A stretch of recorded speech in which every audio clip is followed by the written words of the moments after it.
শ্রদ্ধার ভালোবাসায় ঠাকুরগাঁয়ের হরিপুরে পালিত হচ্ছে জুলাই শহীদ দিবস 2026।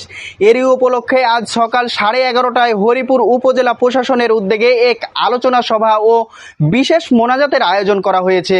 উপজেলা পরিষদ সভাকক্ষে আয়োজিত এই সভায় সরকারি কর্মকর্তা, স্থানীয় জনপ্রতিনিধি এবং বিভিন্ন শ্রেণী পেশার মানুষ অংশ নিয়েছে।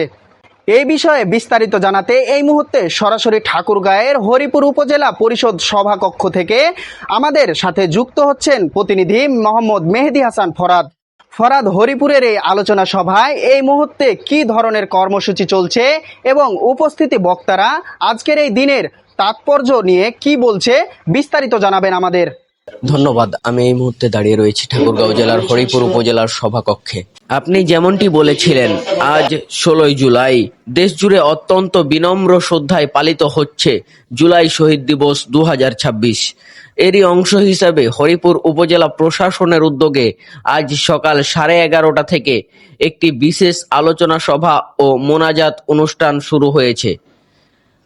আজকের এই আলোচনা সভায় সভাপতিত্ব করেছেন হরিপুর উপজেলা নির্বাহী কর্মকর্তা।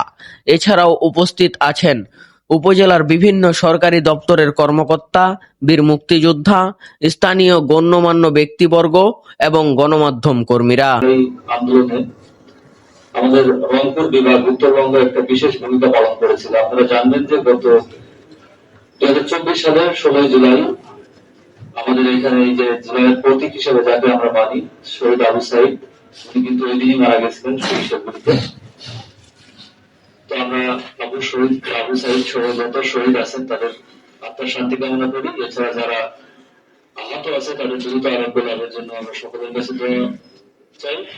বক্তারা তাদের বক্তব্যে জুলাই বিপ্লবে শহীদদের আত্মত্যাগের কথা অত্যন্ত শ্রদ্ধার সাথে স্মরণ করেছেন।